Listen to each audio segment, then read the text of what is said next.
ba yan? Huwag niyo nga ako Tama na yan, pigilan, ate. nararapat Ate. lang to sa kanya. Ano ba ate? Sa palagay mo, saan titira si Tito? Basta wala akong pakialam. Ano ba nangyayari dito? Ba't ang ingay-ingay nyo?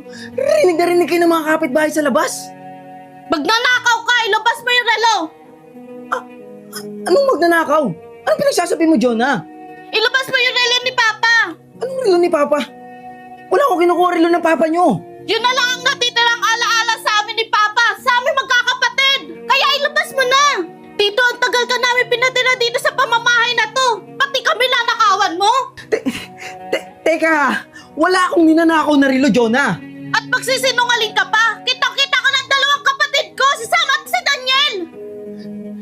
Teka, ano ba pinagsasabi nyo? Pinagtutulungan nyo ba ako? Tito, totoo naman po eh. Nakita ko na ikaw kumuha ng relo. Tito, pasensya na po. Yun po talaga yung nakita namin. O ano, hindi ka pa rin aamin? Siguro yan, bigas na yan yung pinagbentahan ng relo. Jonah, ning minsan di ko kayo pinakain ng galing sa nakaw. Eto? Ha? Itong relo ba yung hinahanap mo? Saksak mo sa baga mo. Jonah, ilang taon na tayong magkakasama sa pamamahay na to. Ngayon ba ako pagbibintangan na nagdakaw ng relo ng papa mo? Ano? Pinagtutulungan niyo ako? Kaya nandyan yung gamit ko. Eto! Gusto niyo na akong palayasin? Kaya niyo na! Kaya niyo na mabuhay!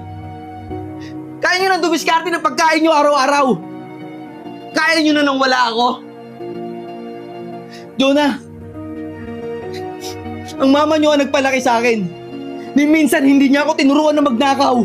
Hindi niya ako pinagbintangan. Hindi niya ako inusgahan. Ikaw na pamangking ko lang?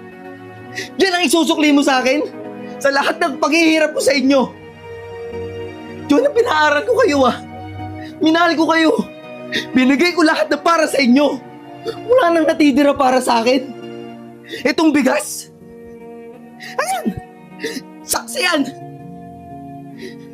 Saksi yan sa paghihirap ko sa inyo. Mapalamong ko lang kayo. Masaya na kayo? Sige, lalayas ako. Daan niyo yung mga ginawa niyo sa akin na to.